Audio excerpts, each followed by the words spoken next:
ലോകത്തെ പ്രധാന സാമ്പത്തിക ശക്തിയായി കുതിക്കുന്ന ഇന്ത്യ മറ്റൊരു നീക്കത്തിന് ശ്രമിക്കുന്നു. ഇന്ത്യൻ രൂപയെ അന്താരാഷ്ട്രവൽക്കരിക്കാൻ RBI ആലോചിക്കുന്നു. ഇതുമായി ബന്ധപ്പെട്ട ശുപാർശ കേന്ദ്ര സർക്കാരിന് RBI സമർപ്പിച്ചുവെന്നാണ് റിപ്പോർട്ട്. ധനമന്ത്രാലയം ഉൾപ്പെടെ വിശദമായ ചർച്ചകൾക്ക് ശേഷം ഇക്കാര്യത്തിൽ അനുകൂല തീരുമാനമെടുത്താൽ രൂപയുടെ കരുത്ത് വർദ്ധിക്കും. രാജ്യത്തെ ബാങ്കുകൾക്കും അവരുടെ വിദേശ ബ്രാഞ്ചുകൾക്കും വിദേശത്തുള്ളവർക്ക് രൂപയിൽ വായ്പ നൽകുന്നതിന് അനുമതി നൽകണമെന്നതാണ് RBIയുടെ ശുപാർശ. രൂപയിലുള്ള വ്യാപാരം ശക്തിപ്പെടാൻ ഇത് കാരണമാകും. ഇതോടെ രൂപയ്ക്ക് കൂടുതൽ ആവശ്യം വരികയും കരുത്ത് വർദ്ധിക്കുകയും ചെയ്യും.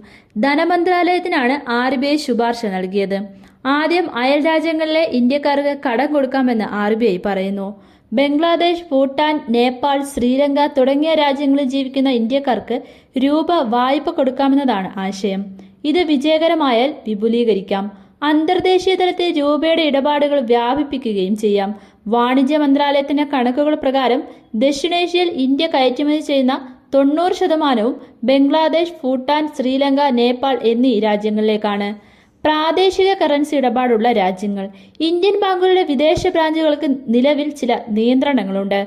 വിദേശ കറൻസികളിൽ വായ്പ നൽകുന്നതിനാണ് പ്രധാന നിയന്ത്രണം. കൂടാതെ ഇന്ത്യൻ കമ്പനികൾക്ക് വേണ്ടി വായ്പ നൽകാനേ അനുവാദമുള്ളൂ. എന്നാൽ രൂപയുമായി ബന്ധപ്പെട്ട പുതിയ ശുപാർശകൾ സംബന്ധിച്ച് ഔദ്യോഗികമായി RBI പ്രതികരിച്ചിട്ടില്ല. കേന്ദ്രവും ഇക്കാര്യത്തിൽ പ്രസ്താവന ഇറക്കിയിട്ടില്ല.